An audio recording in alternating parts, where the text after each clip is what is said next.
Good afternoon. I'm Representative Connie Bernardi, and welcome to the Higher Education, Finance, and Policy Committee in the Minnesota House of Representatives.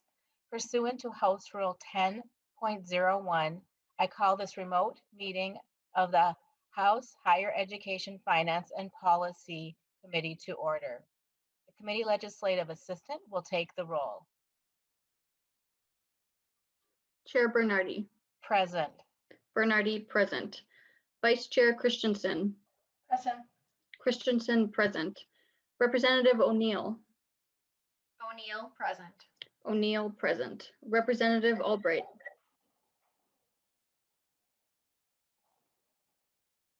Representative Albright. Representative Erickson. Erickson, present. Erickson, present. Representative Daniels. Present. Daniels, present. Representative Hansen. Hansen, present. Hansen, present. Representative Heinzman. Heinzman, present. Heinzman, present. Representative Howard. Present. Howard, present. Representative Keeler. Keeler, present. Keeler, present. Representative Cleavorn. Cleavorn, present. Cleavorn, present. Representative Kosnick. Present. Kosnick, present. Representative Kreshaw. Representative Will be late. Okay. Representative Mason. Representative Mason. Representative Meckland. Present. Meckland, present. Representative Noor. Noor, present. Noor, present. Representative Sandell. Present. Sandell, present. Representative Sandsted. Present. Sandsted, present. Representative Thompson. Thompson, present. Thompson, present. Representative Albright. And Representative Mason.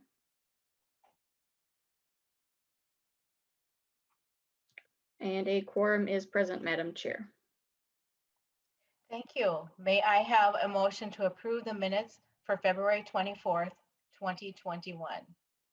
Madam Chair, I move the minutes. Representative Sandsted moves approval of the minutes for February 24th. Any discussion? Okay, please be sure your your mute is on. Well, your mute is off, excuse me. All those in favor signify by saying aye. Aye. Aye. Those opposed? Aye. The motion prevails and the minutes for February 24th, 2021 are approved. We have one of our committee members here to present a bill to us today, and we also have a visitor to our committee. We will have two bills today, House File 1006 from Representative Noor, and followed by House File 825 from Representative Lee. Both of these bills support programs that help low-income students prepare for college. We heard earlier this session from both Dr. Corey and the Minnesota Education Equity Partnership about the cost of our state's higher education disparities, and I'm thankful that we have members looking to bring forward legislation to address these opportunities and disparities gaps. We will give each author a chance to introduce their bill, followed by additional testimony, and then finally, we will have time for member discussion and questions. Representative Noor, I would like to move your House File 1006 to be laid over for possible inclusion. So now we have before us House File 1006. Representative Noor, please tell us about your bill. Thank you, Madam Chair and members. House File 1006 is the Summer Academic Enrichment Program. This bill allocates $500,000 for fiscal year 2022 and $500,000 for fiscal year 2023. Madam Chair and members, this is a great program that supports low-income students from grades 3 to 11 who attend summer academic programs. Madam Chair and members, this is more designed to help students connect with post-secondary education programs that help them catch up and keep up and accelerate their education program. This is a great opportunity for those students who are lagging behind to get an opportunity to be introduced to the higher education or post-secondary education. This is a great program that supports the enrichment during summertime. We know that during the COVID-19, that there's been a significant setback, not only during this summer program, but also during the regular school program. And this year, it's more important for us to invest in supporting the kids so that they can catch up and keep up with their education and also introduce them to higher education. For many kids who have been doing distance learning, there's been a struggle. And for them to get this opportunity in the next upcoming summer and also continuous program, it's not only about keeping up and catching up, it's about helping them succeed to be able to see themselves in post-secondary education. Madam Chair and members, to qualify for this program as a stipend, you have to be a resident of Minnesota, attend an eligible post-secondary approved program, third, be in grade 3 through 12, as I stated, and not to have completed a high school. You have to meet the free and reduced meal requirement to qualify for the program, and you must be 19 years of age or younger. I have seen this program work in various places, including at Augsburg University and other places during the summertime. With that, Madam Chair, I do have testifiers who are going to be explaining this bill, how it has impacted them and how it has worked for many of the students that I just talked about.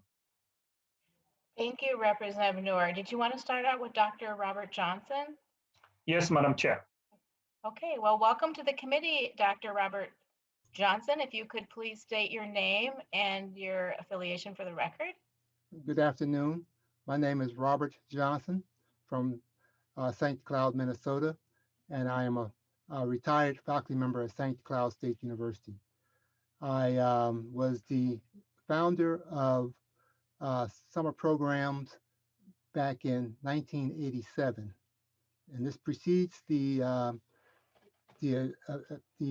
formal start of the summer academic enrichment program, but there were various sources of support from state and federal sources to encourage the development of such programs.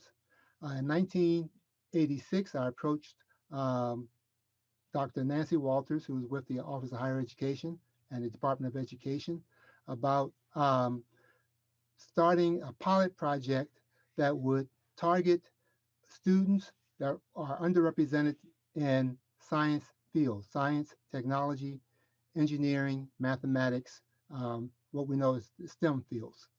And Dr. Walters is now retired, but Dr. Walters is a very dedicated and passionate advocate for opportunities for underserved students. She was also a very capable and competent public servant. And so, and she's African American and a woman with a science background. So when I approached her with the idea of starting a program for low income students of color, female students, she was very receptive. Why? Because she understood the need and the issues that students from these groups faced. They were severely underrepresented in these fields in the 1980s and the decades before, and continue to be so even today. So with her assistance, we started a pilot program in the summer of 1987. And since that time, that program has grown to include thousands of students from 96% of whom are from Minnesota.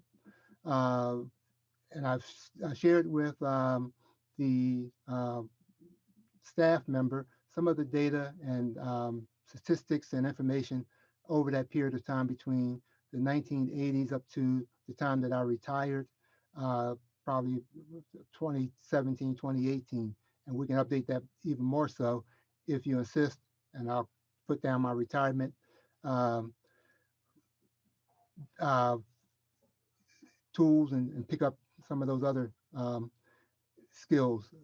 But nonetheless, what we had a distinction at that time of being one of the first and few programs that was residential in nature. That is, the students actually came to St. Cloud State University, spent time on the campus in the dormitories, used campus facilities, labs, classrooms, um, cafeteria, one of their favorite places, athletic um, facilities, and the like. They were instructed by college professors. We did field trips where they interacted with professionals in the different fields, and we were assisted by college students, graduate and undergraduate students who served as mentors, counselors, and the like. So these students had a very immersive experience on the college campus, hands-on experience with the disciplines of science, um, various aspects of computer applications, mathematics, and the like. Um, Over the course of these 30 plus years, we've tracked these students, and we find that a good number of them, continue on to pursue higher education. And a good number of those who pursue higher education also elect the STEM disciplines as their major. And many of them will then go on to pursue careers in these fields. And this is generally at a higher level than what we would expect if they had not participated in this program. When we compare them to the state average for their peers and the national average for their peers, we find that there's a higher participation rate than we would expect from um, the data on state and national cohorts. Uh, I, um, I was asked to present to your companion committee um, or a committee last week in the Senate. And at the time, I didn't have the materials at hand, but I titled that remark. I said, if I had prepared a statement, it would be entitled An Investment, or the Investment That Keeps on Giving.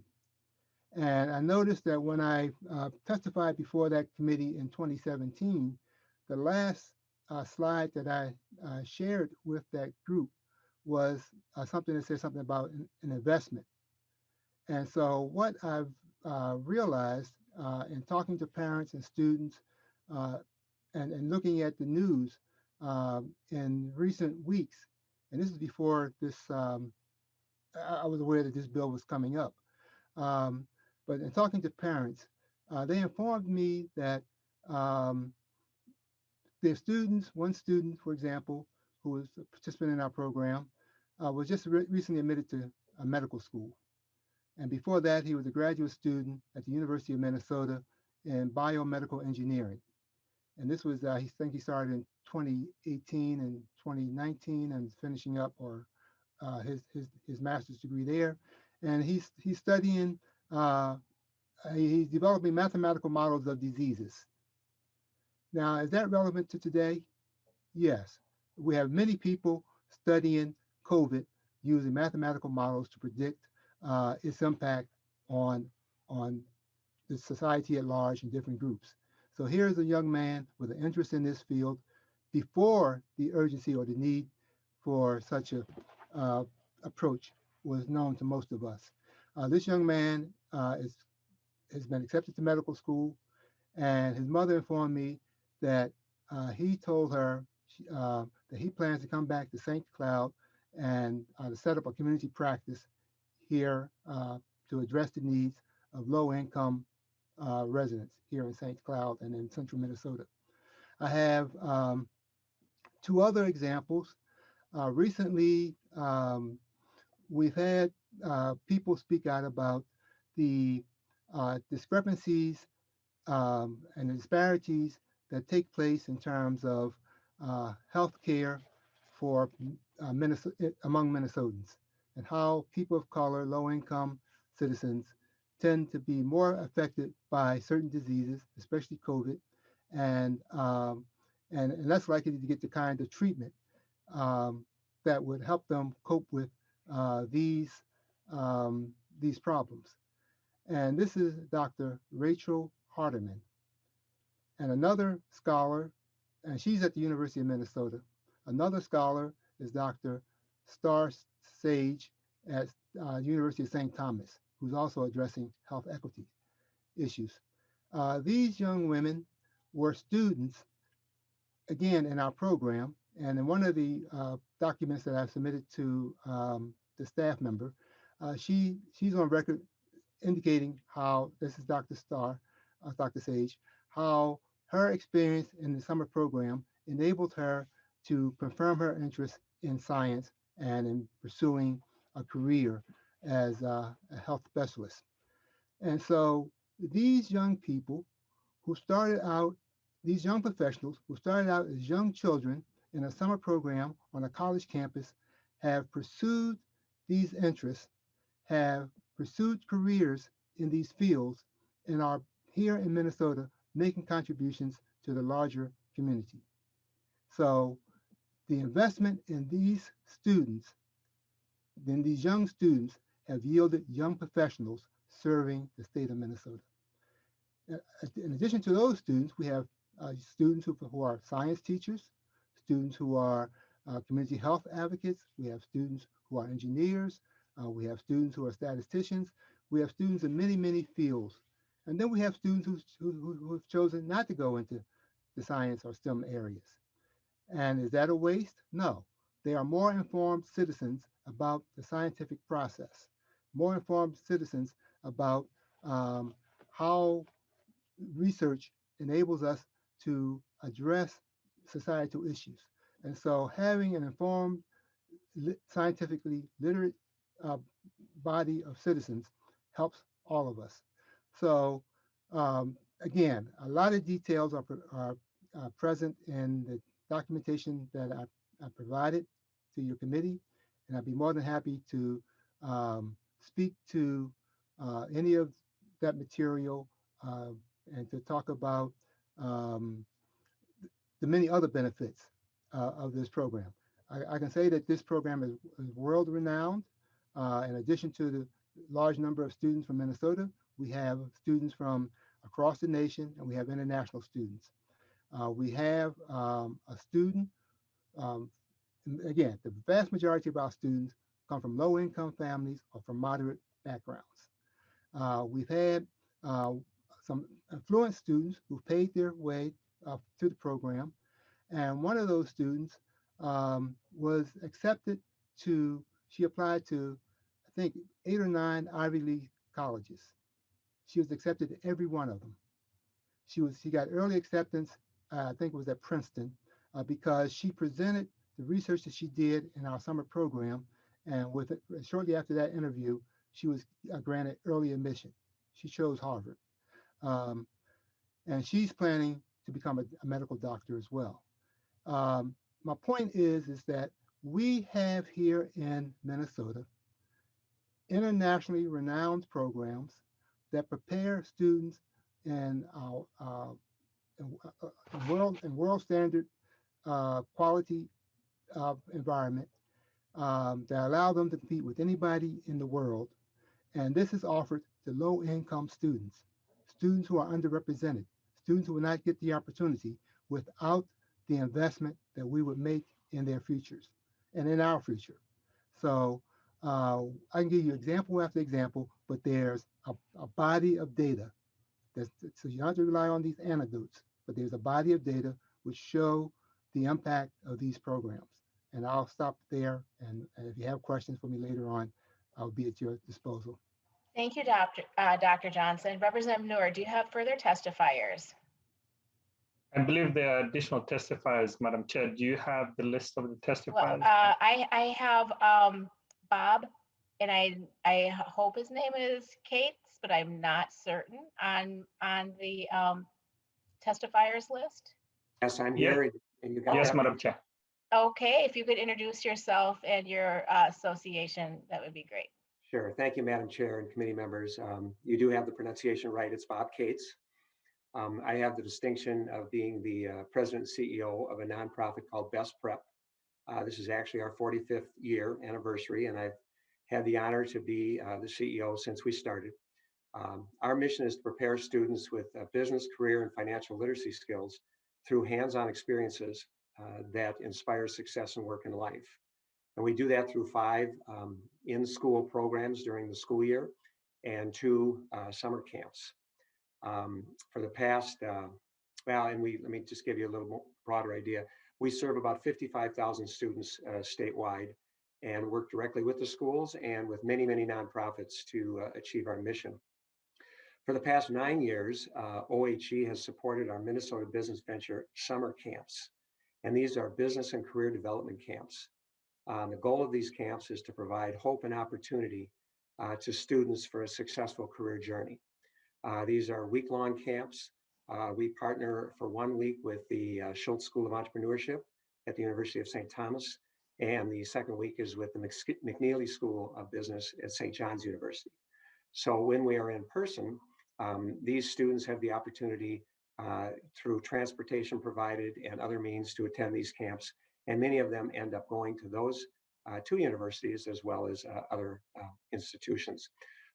Last summer, we made the decision to go virtual, and we decided to go way beyond Zoom with an audiovisual production company.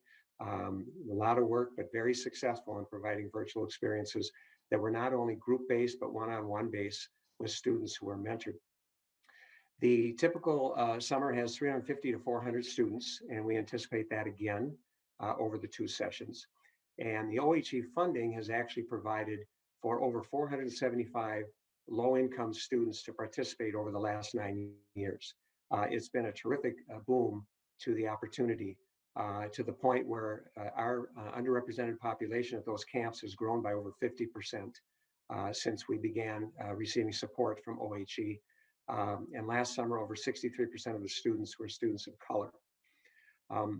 I relish the opportunity to be here today because I am a huge supporter of the benefit of summer academic enrichment programs. We've done a lot of research and have talked to a lot of people, and there's no question that these experiences help these students, particularly underrepresented students during the summer. And as Dr. Johnson pointed out, this summer is particularly critical. There's many students who have struggled over the distance learning, many students that have not shown up during distance learning. And so we are trying to unearth these students. We're working with a variety of nonprofits as well as schools to make sure that we can receive these underrepresented students. So I don't want to go into too much detail, and I know you have a lot to go on, but I'm just want to thank the committee for the support, and existing support and increased support will only provide more opportunities for students desperately in need. Thank you so much, Madam Chair.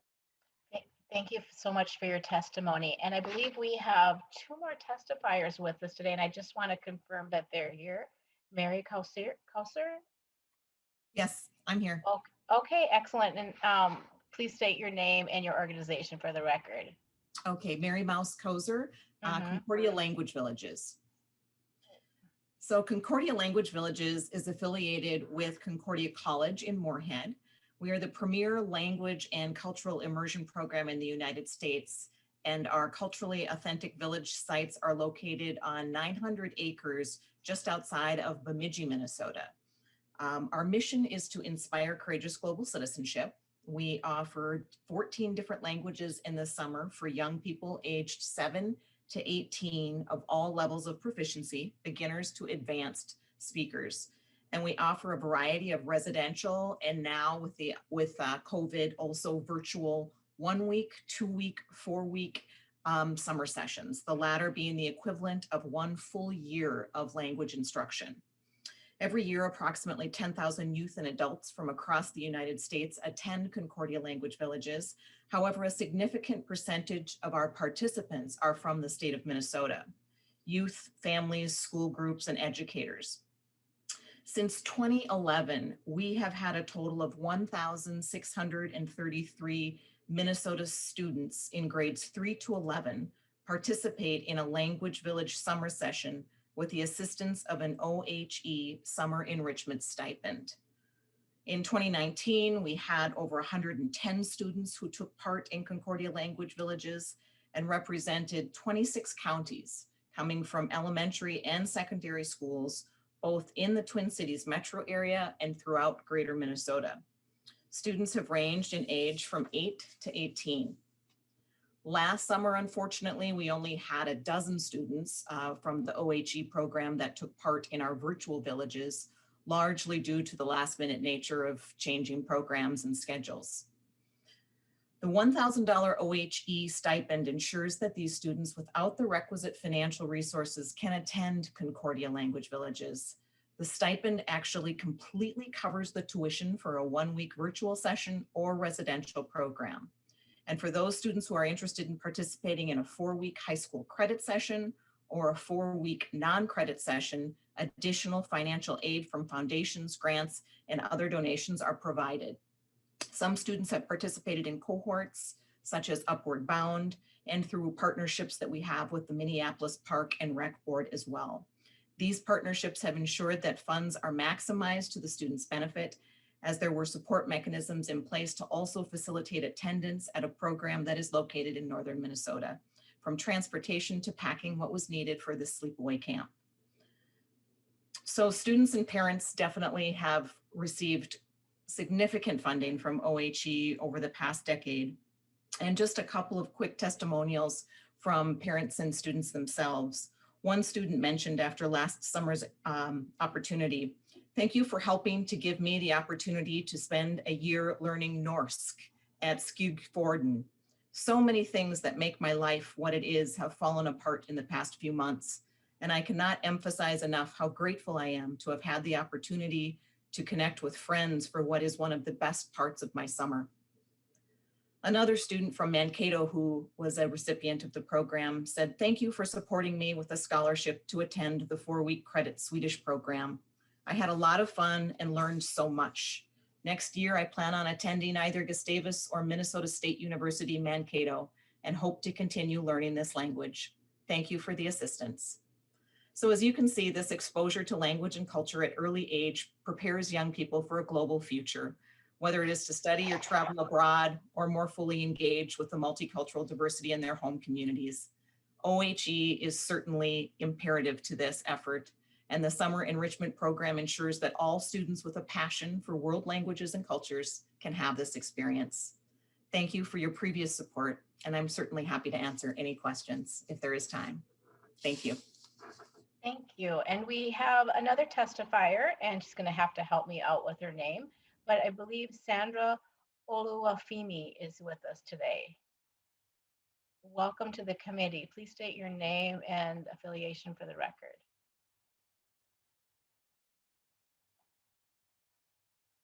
Madam Chair, Yes, I Representative do Noor. not, I do not see the other testifiers. Okay. You may ask if they are attending, but Okay, yeah. thank you. Are there any other testifiers on this bill? Okay.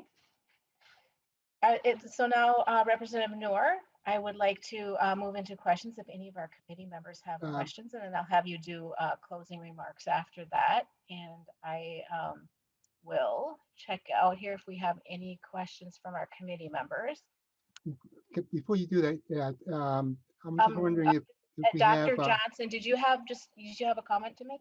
Yes, I was wondering if we had another person from to testify here. I will ask. I'll ask a question. I'll ask it one more time just to be sure. Thank you for bringing making me aware there might be another person. Is there anyone else here to testify on this bill today on 1006?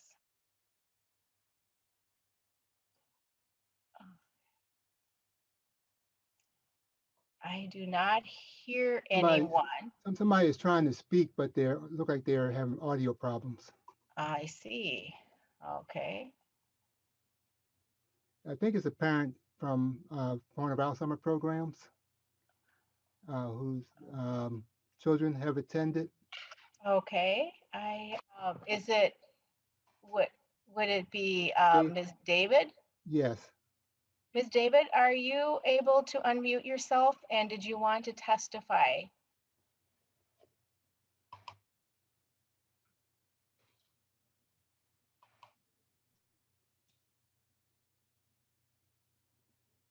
Madam Chair, it seems she's been having some technical difficulties Okay, with her okay. audio.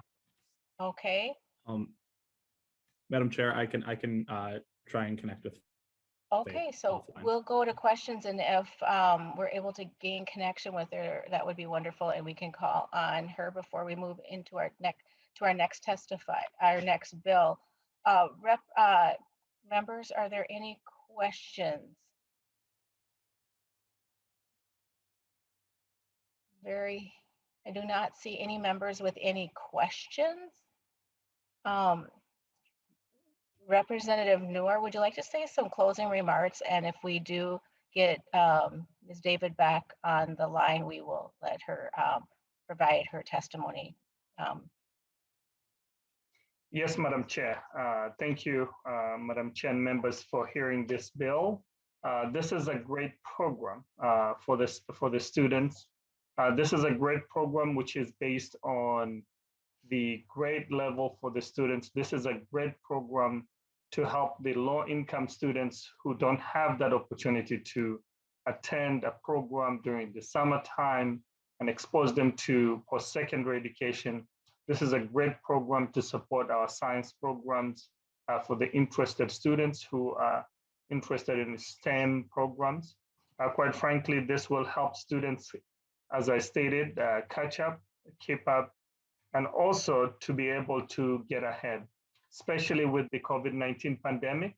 We have seen how that has impacted many students, and this is an opportunity to give them once more a good summer program so that they can continue to thrive. So with that, Madam Chair, I will let you renew the motion for House File 1006 to be laid over for possible inclusion. Thank you. And I do not see that. There is a slim chance that Ms. Davids is on the line. Ms. Davids, are you on the line? Okay, well, we gave it a valiant effort, and I'm sure she did too, and I am sorry that we did not get you connected. Hearing no further discussion, I will renew my motion that House File 1006 be laid over for possible inclusion in the Higher Education Finance Omnibus Bill. The bill is laid over. Thank you, Representative Noor. Oh, now we are going to move to House File 825 from Representative Lee. I will move House File 825 to be laid over for possible inclusion. We now have before us House File 825. Representative Lee, welcome to the committee, and please tell us about your bill. Thank you, Madam Chair and members. Just wanted to preface that, Madam Chair, I just came back from the dentist, and so if I'm not making sense, I apologize for that. I'll be quick and just say thank you all for the committee's support of College Possible in the past, and really allowing for this great program to help assist low-income Minnesota students to really have access and get on the path towards going to college and graduating. And this is personal for me, Madam Chair and members. I myself, a few of my siblings, we went through the program, and I understand the great work that it does. For many of us, just understanding the college application process is quite a task. And then something that I really value about College Possible was helping me find the different resources that could help me finance education and not worry and have that as a barrier for me going forward. And so I'll just leave it at that right now, and hopefully my testifiers will be able to explain a little bit more about the bill and share their perspective. Thank you, Madam Chair. Well, Representative Lee, thank you for being here today, and you get extra bonus points and gold stars for being here after being at the dentist. With us today, we have Mr. Jeff Wilson. Welcome to the committee, Mr. Wilson. If you could please state your name and your organization for the record. Yeah, Jeff Wilson, Executive Director at College Possible Minnesota. Thank you, Madam Chair and esteemed representatives, and thank you, Representative Lee. College Possible programming begins in a student's junior year of high school. Our high school programming focuses on college knowledge, campus visits, ACT prep, college application assistance, FAFSA completion, navigating scholarships and financing college, financial literacy, and the transition from high school into college. One of the unique things about our program is that we continue to support students until they graduate from college. Our college programming focuses on navigating the college landscape and accessing critical resources, understanding the unwritten rules of college, building self-advocacy skills, career readiness, and continued support in FAFSA completion, financing college, and financial literacy. Our results are outstanding. Last year, 99% of College Possible students were accepted into college.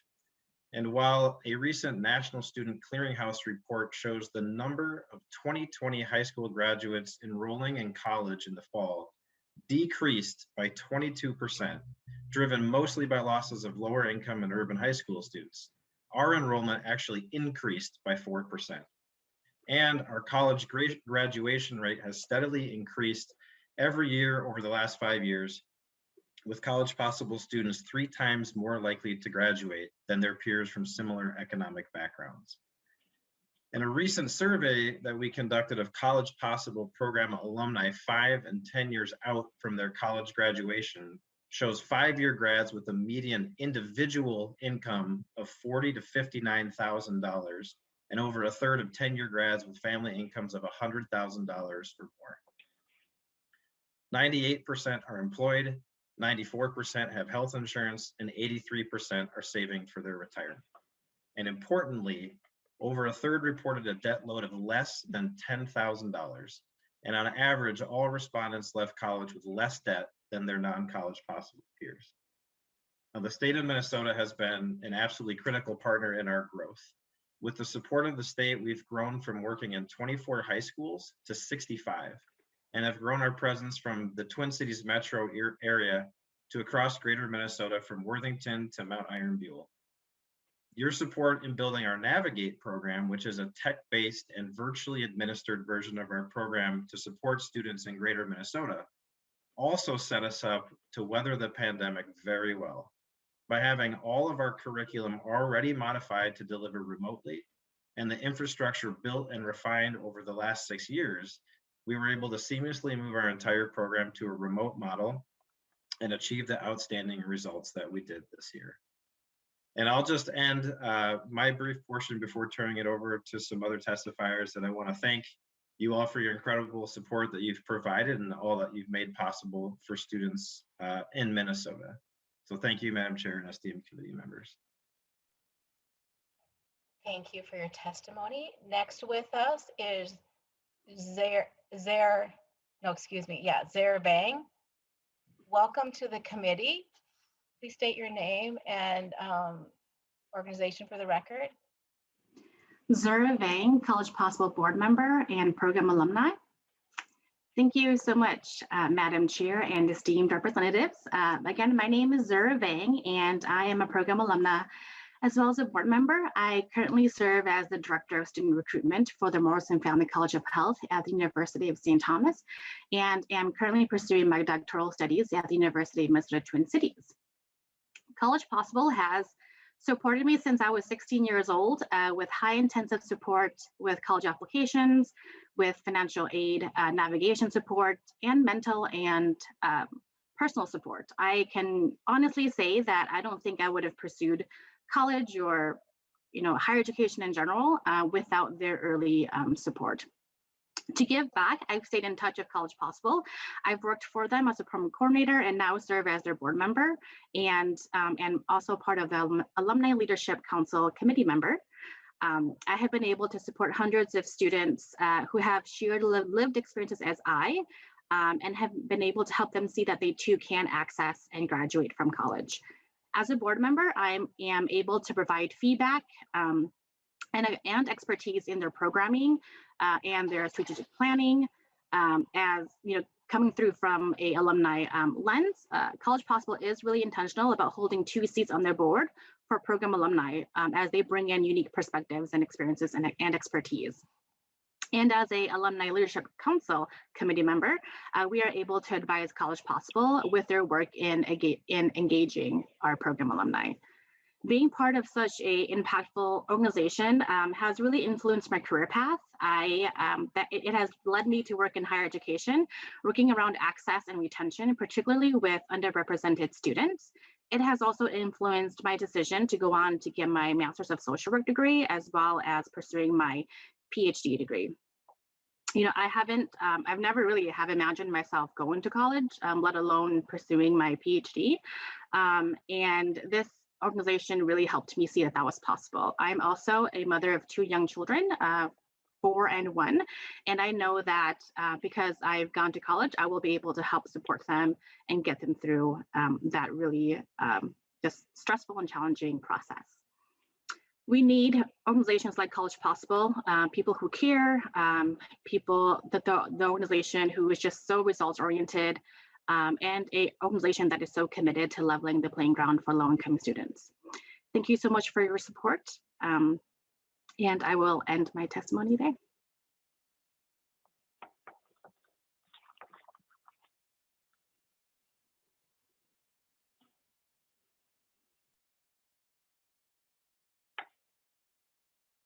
I think you're on mute, Madam Chair.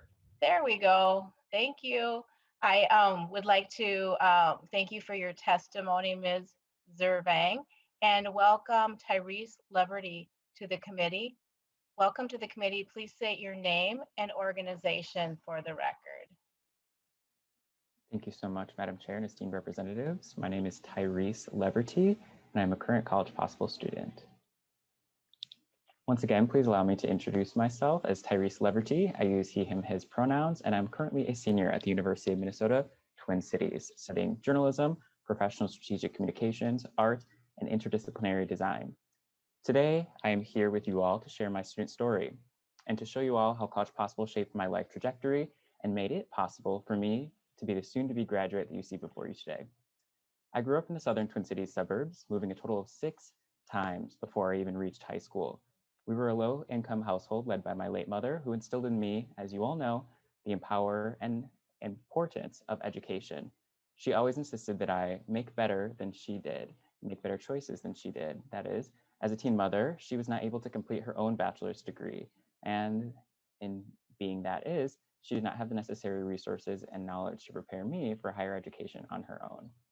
Luckily, Burnsville High School, my alumnus, is a College Possible partner, so driven by the will to complete our family's path to education that was stunted by my arrival to this world, I applied and joined the program leading into my junior year of high school. I stayed after school several nights a week for 2 years, learning, preparing for, and ensuring my journey to higher education. I had the opportunity to study test-taking strategies and take the ACT practice test more times than my financial circumstances would otherwise allow without College Possible. This improved my score and allowed me to become more academically competitive in my college applications. Thanks to the program, I thoroughly researched, visited, and was accepted into many colleges before narrowing it down to the University of Minnesota, which happened to be the same place that my CP coach went. Before I knew, it was time to make the move that I had long been working toward. With my mother's memory and lessons on my mind, I packed up my life and moved from the suburbs to the big city, that being Minneapolis, of course, and began classes at the U. This was a true test of my independence, as unlike my peers, college wasn't the natural next step for me. So when it came to my finances, housing, scheduling classes, I felt like I was all on my own for the first time. That was, of course, until I reached out to my CP mentor, who quickly became my source of stability and support throughout the ever-changing dynamics of college. I'd also been lucky enough to find a community within the crowd and other program students who were facing similar adversities to mine. After all, we all started 6 years ago together, and now, looking back, we're all finishing together 6 years later. Speaking of looking back, it's tough to imagine where or who I would be if not for the College Possible program and the dozens of supportive members by my side every step of the way. Now, I am also looking forward to beginning my career in the media and advertising industry this summer, thanks to the education, mentorship, and opportunities that were provided to me by the College Possible program. I share my story now on the College Possible panel for current high school students to inspire them to see that they can achieve anything they put their mind to. And I share it with you all today, carrying the hope that it will help you to see into the life of a current Minnesota Minnesota student in education today. Madam Chair and esteemed representatives, I thank you kindly for hearing my testimony, and I yield my time. Thank you very much. And we do have our testifier from the last bill, and we will get to her after we're done with this bill. We will allow her to testify before we adjourn. So are there any other testifiers, Representative Lee? I know we have someone on hand to help. Did you want, I'll leave it up to you, Representative, who you would, else you have to testify Madam on Chair, this I think bill. that's all the testifiers that we have. Okay, well, thank you very much. Excuse me, we have Representative Erickson has a question.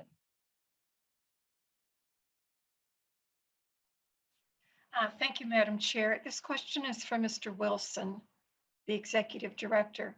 I'm looking at your donor list, and it's very, very generously provided for. And so I'm wondering, what is your budget? And with this kind of generosity from the community and from couples and singles, why is it that we need to infuse state dollars? And I believe this is probably even in the base. Could you comment on that, please? Mr. Wilson. Yes, thank you for the question, Representative Erickson. Yeah, I believe first part of the question, budget, about 5.5 million is our annual budget. It grows in waves a little bit each year, but this year we'll look at about 5.5 million in expenses. And the infusion of state money, really what that has enabled us to do is grow our program aggressively. I mentioned before we started partnering with the state in this work, we were at 24 high schools just in the metro area. And this has allowed us to grow to 65 high schools all across greater Minnesota and add high schools just throughout the entire state and reach more students where we know there has been need. And we feel really honored and privileged to be able to work with many more students in a much larger geographic region because of the support of the state, which has made that possible. Representative Erickson. Thank you, Madam Chair. So, Mr. Wilson, this program has been in place since 2000. And I see that 6,200 or so students have been served. So really, why do we need state dollars to be a part of this? Is that for marketing, or just how do those state dollars help complete this this program that gets students into college? Absolutely. Mr. Wilson. Thank you, Madam Chair, and thanks for your question again, Representative Erickson. I think if it's okay, I'll answer part of it, and then I would like to let my colleague Kumar Balasubramanian, who's with me, who might be able to add a little bit of context to it. So the 6,200 students that you're seeing, that's in this is currently served. So over the 20 years of our existence, we've served many, many more than that. And so again, that 6,200 number is active in the College Possible program right now, both in high school and college. It's roughly broken down by currently 2,000 high school students and 4,000 college students that we're supporting in Minnesota. And I really, again, I think the state support here is what really has helped us and continues to support us to expand that work throughout the entire state into greater Minnesota and to reach more students in all across the state. But I would like to share some time with my colleague Kumar, who might be able to add a little bit of context to that, as well as he's done a lot of work in this area.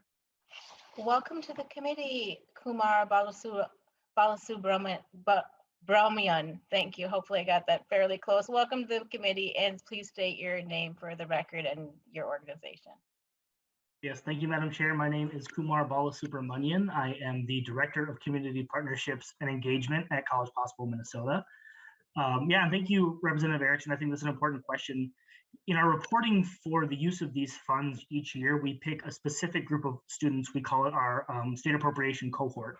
So we have a group of about over 1,000 students who are directly funded by this work. And as Mr. Wilson mentioned, that growth was allowed by this funding. So, as an organization, one thing that I think we feel confident is, based on our numbers, 98% of our students got accepted into college last year, but there's lots of students who don't have that same level of mentorship or support throughout the state.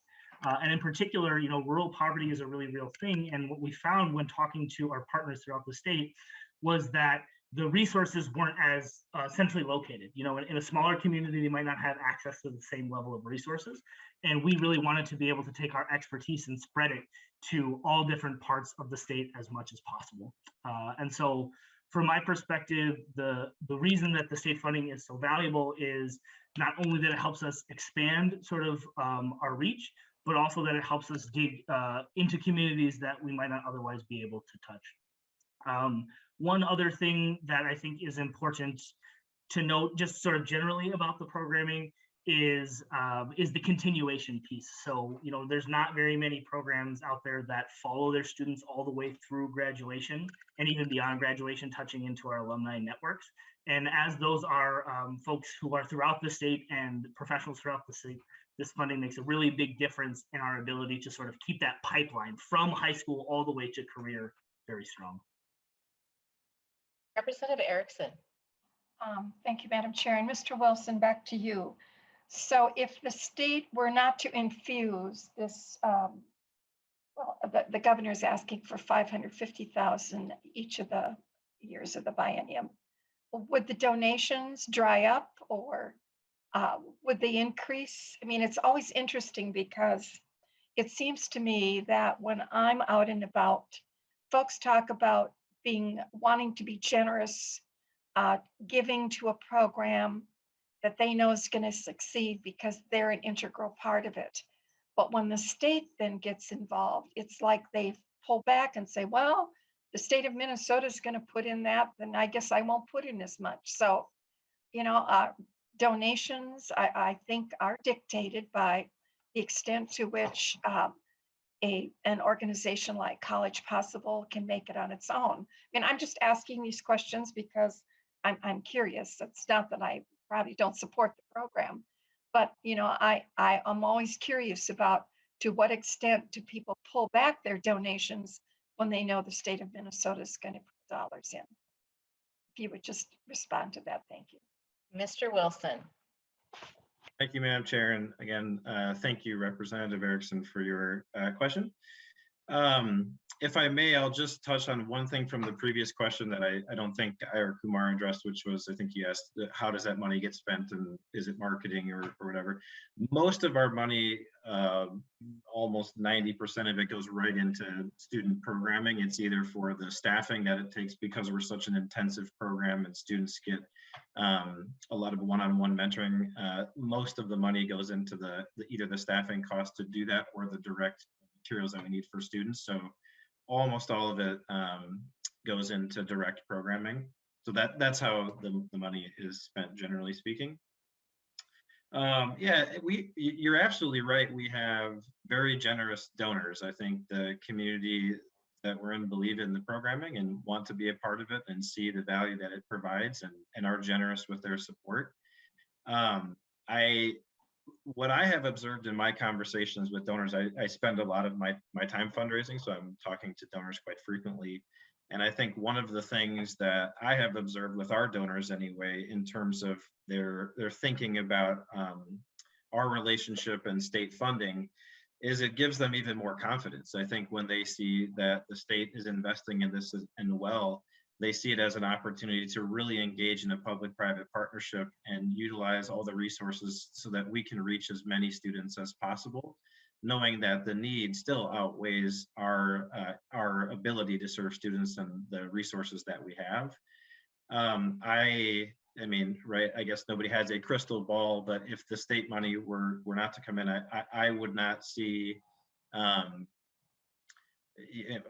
think that would pose a challenge for us to continue our work in Greater Minnesota, because it is such an integral part of that work. And I see the support of the state as making that, again, that growth possible and allowing us to reach beyond what we have been able to reach historically. But overall speaking, I think the beauty of, when I look at our revenue stream to meet our expenses, what gives me confidence in what I am excited about is the diversification of individual revenue, corporate revenue, foundation revenue, state revenue, and that there are a lot of different people partnering to make the work possible at this scale. Madam Chair, Representative Erickson. one last question, Mr. Wilson. So what's the demographic? Because I know these are low income students, and I'm so glad that they can get this kind of counseling, this kind of support, because that is really important when they don't maybe understand the path that you have to take to get admitted to a college and then to succeed in college. I read at least one of the success stories in the report and found that just really amazing. But what's the demographic other than low income? Is there a diverse range of ethnicities, for example? Mr. Wilson. Thank you, Madam Chair. And again, thank you, Representative Erickson, for your great question. Yes, so as you mentioned, all the students in our program would qualify as low income. The demographic, there's a few ways we look at it. One is just sort of generally speaking, about 90% roughly are students of color. And I will say I don't have these numbers right in front of me, and we'd be happy to follow up with the exact demographic breakdown, but I'll be close. I can give you a general idea of the breakdown. So about 90% students of color, about 90% as well will be the first in their families to go to college. And then the breakdowns, it's around 30%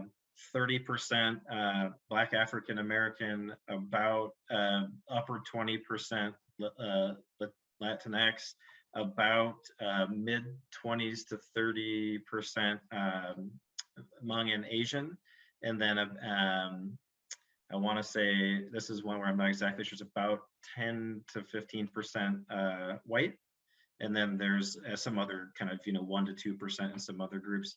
I want to just be really clear, that is, I don't have those numbers in front of me, so that's close. So don't quote me on that, and we would be happy to follow up with the exact demographic breakdown of our current cohort of students following the hearing. Madam Chair, thank you very much, Mr. Wilson.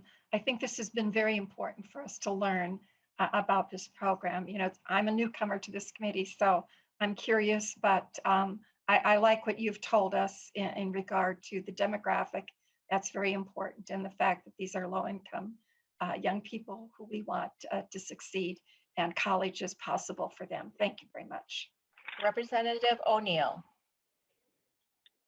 Thank you, Madam Chair. I have a couple of questions as well. So I spent quite a bit of my career working in nonprofits, and so if I was to look at your most recent 990 filing, wondering if you could tell me what is your percentage for administration, fundraising, and programming.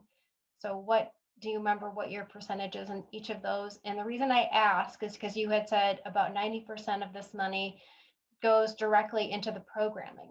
So that is a bit problematic because here at the state, when we do things, we typically supply, we allocate about 5%, usually not much more than that. There are specific instances and reasons why we might do more than a 5% administrative allocation to a state agency to administrate a program. And so just by your quick, and maybe you were not being very specific on your percentage, but if it is only 90% going to direct programming, well, that may sound good. That's actually a bit higher than we would allow here at the state. So I'm wondering if you could tell us what your administration, fundraising, and programming breakdowns are for your most recent 990. And then I do, just to make it quick, I also have a quick question for the author of the bill, wondering what year that the state funding started. So I know that College Possible has been around since 2000, but what year did they start receiving state funding? And the final question I have, again, to the author is, you're asking to more than double their current appropriation, and I'm wondering why it's such a big jump. Can you talk about how many more students that you would be able to serve, or what is the reason for the appropriation? Even it's just a little bit more than double. Thank you, Madam Chair. Okay, so we have two questions from Representative O'Neill, and the first one is for Mr. Wilson, and then we'll take Representative Lee's. Mr. Wilson. Yeah, thank you, Madam Chair, and thank you, Representative O'Neill, for your great question. Yeah, I don't have the exact 990 in front of me, and I won't be able to tell you right now the exact, to the percent, or 0.% of exactly the administration fundraising programming breakdown. Again, we're happy to get that, and we can follow up and make sure we get that exact breakdown into the hands of the committee so you can see it and take a look at that. What I will say is, when we've looked at our comparison to sort of industry standards for the breakdown and what a nonprofit would be spending in terms of direct program support versus administration and fundraising, we're right in line with the industry standard, and in fact, I think outperform in many areas, in comparison to many other programs. So it's around that. It's a very high percentage. I think comparatively to the industry standard. And a number that, as I've talked with donors who are giving to the organization, are quite comfortable with. And so to get you the exact numbers, we'll follow up in whatever the right mechanism is to make sure that you can take a close look at exactly what that breakdown is. Okay, Representative Lee, are you able to answer that last question? Remember what it was? Madam Chair and Representative O'Neill, I will have to defer to College Possible to talk about when they first received funding. I know that last biennium, Representative Vang was a member of the Higher Ed Committee, and she carried the bill for them. And I would say that, as not a recipient, but as somebody that went through the program, I really see the value in this and supporting some of those students that Representative Erickson have mentioned. Some of our lowest income Minnesotans, some of them are first generation, just like myself. And so that's why, for me, as a member of the legislature, I feel like this is a priority for myself, and that we should, have really consider this as we move forward, and really making sure that students, regardless of where they're from and their background, if they are meeting some of these eligibility, being some of the lowest income Minnesotans, that they have the opportunity to pursue higher education. And so to the direct question, I will refer back to College Possible. Mr. Wilson. Thank you, Madam Chair, and thank you, Representative O'Neill, again for your question. I'm not going to have the exact date for when we first received state funding. My colleague Kumar I wasn't in the Minnesota office. I worked in our national office before I moved to our Minnesota site. So when we first started state funding, I wasn't in the Minnesota site. It was my guess is probably about, about 5 to 6 years ago. So when I mentioned in my testimony that we launched what is now called our Navigate program, which is the virtual version of our program that we use to deliver our curriculum all throughout greater Minnesota, the state was very instrumental in helping to make that possible. And we're in our 6th year of that. So I believe that it was right about that time when we first started receiving money from the state. So I'd say about 6 years ago. But that's another thing I'm happy to follow up with on the exact timeline of that, so you can see exactly when that funding began. And then Kumar, I don't know if you have anything, just because you've been in the Minnesota site a bit longer than I have, if there's something different that you'd want to add to that. Mr. Balasubramanian. Thank you, Madam Chair. Thank you, Representative O'Neill. Yes, I believe that 2016 was the first year that we started receiving funding through the Office of Higher Education.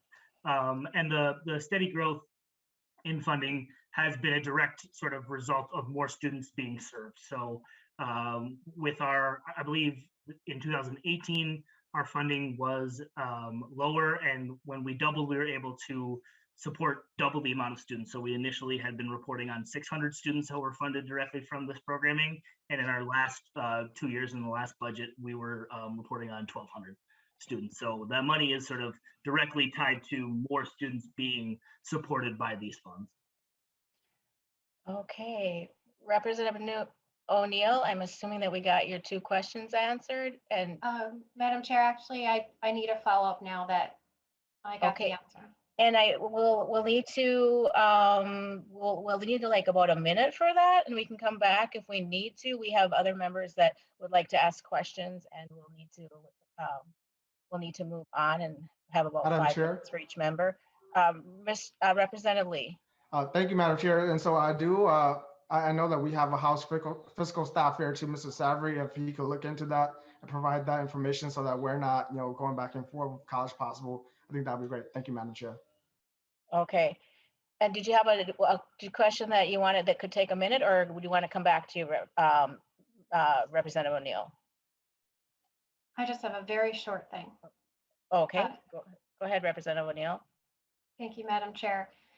So my suggestion is that we do what we do with many grant programs, and that is to put language in that would limit the administrative cost to 5% of this program. So I would ask the author if he would include that language like we do in nearly every grant program, which is to limit how much money can be spent on administrating the program. And then I also would like a report back to the legislature, some language, so a report back as to how the funds were used and how many students were served, and a copy of the most recent 990, if they could include that. Thank you. Okay, Representative O'Neill, the bill is going to be laid over, so thank you for your remarks. We will take note to that. Representative Cleaborn. Thank you, Madam Chair and Representative Lee, for allowing this bill to be heard today. I've heard a lot of conversation about the costs of the program, and that's something that we always want to be attentive to. But in listening to Mr. Leverty and Ms. Bang, there are so many benefits. I mean, the thing that we are not talking about today is that if you have a high school diploma, and these are averages, I know there are exceptions to every statement that we make, but the national average is if you have a high school diploma, you'll earn about $30,000 to $35,000, and if you have a bachelor's degree, you will earn $65,000, $60,000 to $65,000. Now, these are averages in different degrees, right? So to lift people up to be able to have wages that can truly support your two children, Ms. Bang, is really critical. To lift people out of that lower socioeconomic rung and help build generational wealth for families to come is an exponential value that I'm not hearing discussed in this conversation, but it's really critical. The other piece, when we talk about how we maximize the benefit of state dollars, what I'm hearing in the conversation that Mr. Wilson and, excuse me, Kumar, I'll use your first name, are talking about is the fact that they can use this state investment and leverage it for many, many more dollars. And that is a very positive ripple effect that we can use to benefit all of our students and help them complete college so that they are not accruing massive debt without a result at the end of their time. And I'm hearing that your students, if I heard the testimony correct, are coming out with lower debt. And I'm assuming when you help them get into college, you also help them apply for every possible grant that they could qualify for and scholarship that they could qualify for. So that, as I'm listening to the services that you provide, I'm thinking we should probably be expanding this into the middle class as well to help people deal with that. How do you maximize your dollar in college? The other piece that I'm not hearing in this conversation today is that if you, and we've seen this in COVID, right? If you have a bachelor's degree, you're more likely to be able to work from home and be able to ride out these this pandemic or other economic stresses that we have. Whereas if you remain at the lower socioeconomic level, your unemployment rate is much higher. So these are benefits of the program that I think we also need to be having in the debate today about the value of this bill, which I do support representatively. And then the other side of it is, without this investment in our families, what would be the opportunities and the brain power that we as a state are losing, right? We're not capturing the full value of the person who would maybe otherwise not be educated. So I think it's a bigger conversation than just, okay, what is this number on this spreadsheet? there is an intrinsic value to the dignity of the individuals who are being ushered through the process, and then the full life cycle of that individual and how they have been lifted up out of poverty. So thank you, Representative Lee, and for your testifiers for coming today. Representative Sandell. Thank you, Madam Chair, and to each of the testifiers. I've been involved with College Possible for a number of years and have written recommendations for young men and women who have participated. I am concerned a little bit about the work that seems to be duplicated, I guess, with a lot of programs.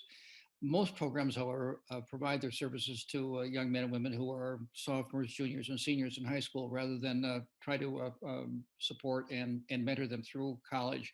You mentioned that you have about 1,200 students that you've been working with this year, and I wonder what services you offer them while they are in college and help them to graduate. Could you tell me a little bit about that, Mr. Wilson, please? Mr. Wilson.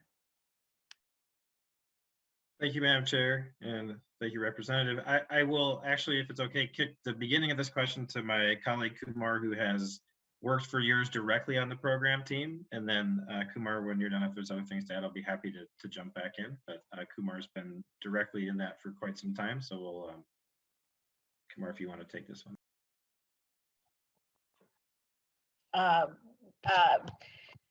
Mr. Balu Subramanian. Well, please proceed. Yes, thank you so much, Madam Chair. Thank you for the question.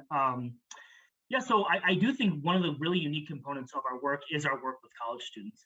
And unlike high school students where it's a little bit linear, the college path sort of goes all over the place. And so our college curriculum is designed more on specific types of support that a student might need. Some of them are more common to happen in their freshman year or more common to happen in their senior year, but each student is on their own individual path. And so our coaches are equipped to, let's say the situation is financial. The student has a hold because they didn't pay their academic or their balance, their financial balance. And so they have a hold on registering for their classes next year. Our coaches are equipped to help support that student to identify all of the opportunities that exist to help with that funding, whether it's connecting with the financial aid office of that college, whether it's seeking outside scholarships, or whether it's working more with the FAFSA or other loan providers to make sure that they're able to connect with their college process. So finances are one really big part of the process. Another really key element is the social aspect of college. Students heading off to college, many of those colleges being primarily white institutions, and majority of our students being students of color, there is often a sense of imposter syndrome or challenges making connections on a college campus. And our coaches are equipped to help make sure that our students know about the student groups that exist there to support them, to make sure that they're connecting with their academic advisors, to make sure that they're talking to their professors, to make sure that they know all the different ways that they can get engaged on their college campus to feel a part of that community. Academics are another really critical component of our college curriculum. And it's not that we provide direct tutoring or support for students. That's not really our focus. Really what we do is serve as a connector on that college campus. There are tons of resources that every college have that often go underutilized by all students, and particularly for students who come from underrepresented backgrounds who might not be encouraged to seek out those resources by other folks in their community simply because they just don't know that they exist. That's where our coaches step in. They say, hey, you're really struggling on your English course. Let's connect you to the Writing Center to make sure that you have a tutor on your campus to support you. And oftentimes that looks like making that connection for a student. Asking for help can be really, really challenging, especially at that collegiate level where you sort of have this expectation that I'm an adult now, I'm independent, I shouldn't need help. And a big role that our coaches play is help be that connector and let them know it's important to ask for help, and here's who you can ask that help directly to. There's a lot of, I can talk about this for a really long time because I'm super passionate about it, but I'll say one thing that we've been really focused on recently is our career readiness, right? So college graduation is the end goal for our programming, but it's not the end goal for our students. Our students are using that college experience to leverage that for a career that is financially sustainable and also is something that they care about as well. And so we've dove really deep into how do we prepare our students for the workforce. So this year we've had a number of virtual events, including an internships workshop, an alumni panel where we had students sort of similar to Representative Lee and Zervang come back to say, hey, here's where I am now after graduating college, and here's the path that I took to get there. Let me answer your questions about the industry that you're most interested in. So that is a big part of our college programming and the things that we focus on. And we really do try to individualize it for each student. The last thing I would mention is that 100% of the funding from the Office of Higher Education goes directly to our program. So just so you all know, not a single dollar from the state goes to our administrative costs. While we do have administrative costs, we do not use any of the Office of Higher Ed funding to do that. Okay, thank you. We are now going to move on to Representative Albright. You have like 3 minutes, and we'll move to Representative Mason so that we can get to our testifier from the other one. So Representative Albright. Thank you, Madam Chair, and I'll be brief in my comments and I'll be directed to the author of the bill. Representative Lee, the first point that I would articulate is one Representative O'Neill brought up in the conversation and the line of questioning that she posed. And I will reference back to Representative Noor's bill that we just heard before your introduction.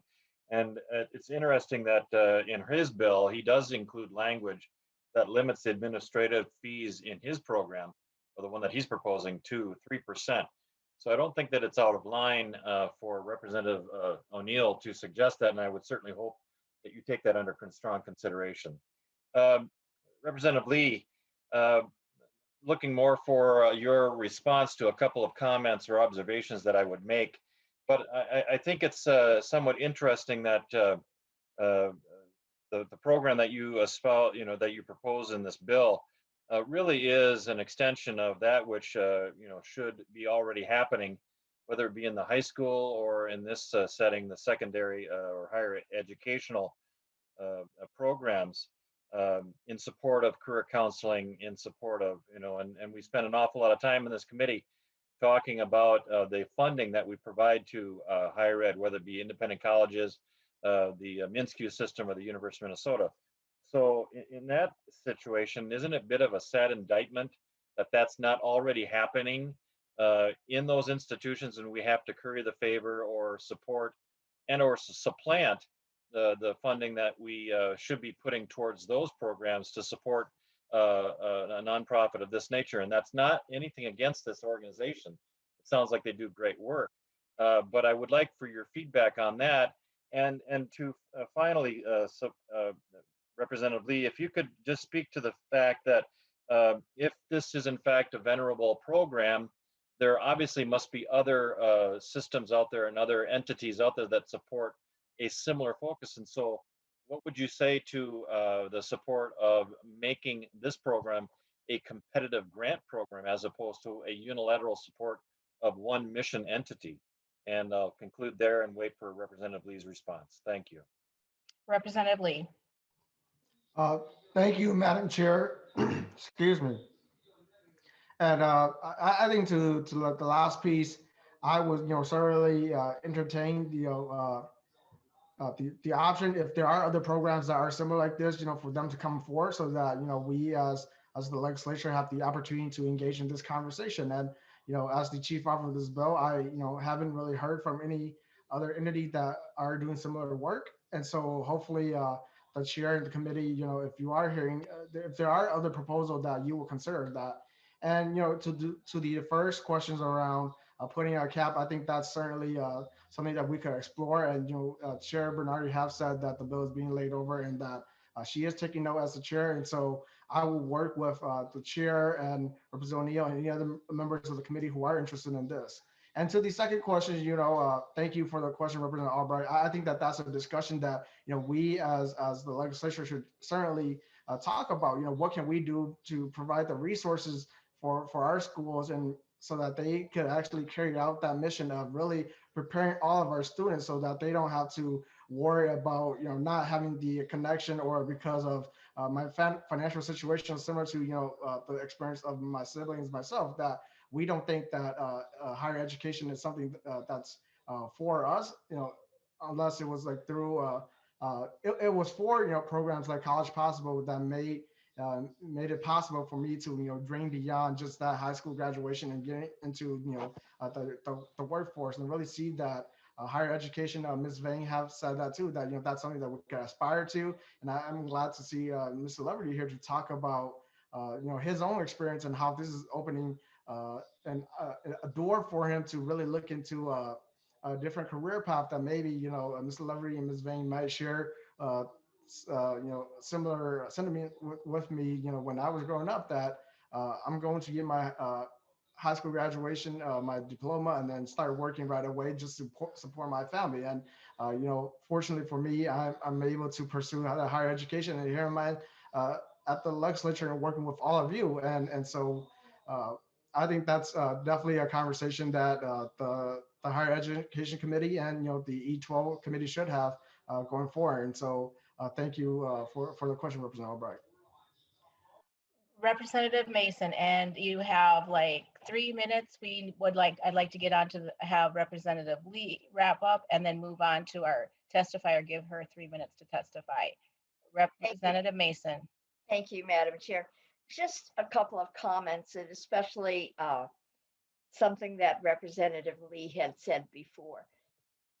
When you're the first person in your family to go to college, that means you're coming from and I'm gross assumption here, but my guess is probably most of your background are other people that have not gone to college as well.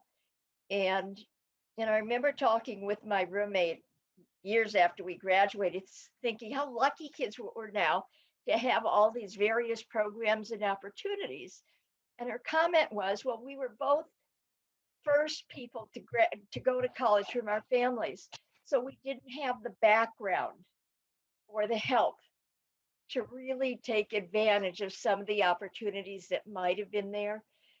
So, it's really refreshing to know that that students now are getting the extra counseling that will help them maximize the opportunities that they have when they go into college or get into higher education. Thank you. Thank you. Representative Lee, do you have any closing remarks? Thank you, Madam Chair and members, and Representative Mason, thank you for that too. And I'll just share that, for me, when I was growing up in North Minneapolis, the only way that I saw an opportunity for me to go into higher education was if I get a scholarship for sports. And knowing that, I'm not very athletic, I thought that I won't be able to pursue higher education, and College Possible made it happen for me. And for four of my siblings, two of my older sisters are, they have attained their graduate degree, and two of my other siblings, like myself, we have our undergraduate degree. We're the first one in my family to, get into higher education, and this has opened the door for a lot of my nieces and nephews to even to start thinking about the possibility for them. And this is a generational impact that we're making here, the investment that we're putting into this program. And so just want to say thank you all to our testifiers, especially Ms. Vane, Ms. Leverty, for coming by to share their experience. And Madam Chair, hopefully all of you will consider this proposal going forward. Thank you. Thank you, Representative Lee, for your bill and working to create opportunities for young people and help them be successful. Really appreciate your testimony today and all the testifiers. Thank you very much. And with that, with no further discussion, I will renew my motion that House File 825 be laid over for possible inclusion in the Higher Education Finance Omnibus Bill. The bill is laid over. Thank you. Okay, we have someone who was here that wasn't able to get on for our first bill and so we will, as a courtesy and information, we will allow her to testify. We have about 3 minutes or so to be able to testify before we wrap up the committee. So Ms. Oluwafemi, and I know I'm not saying your name right, please state your name and your affiliation for the record. Thank you. Thank you. My name is Sandra Oluwafemi, and I'm affiliated to this program in terms of the help the program has given my 5 children. I have 5 children, and the 5 of them so far has gotten your OH money, which helped them went through this program. The first one right now as I speak is an accountant in O'Mel, Austin, Minnesota. The second one is Faith, and as I speak right now, she is in medical school. And this program has helped her tremendously as a woman of color. She went through this program from the middle school, from 9th grade all the way to 12th grade. And this program helped her in very, very phenomenal ways.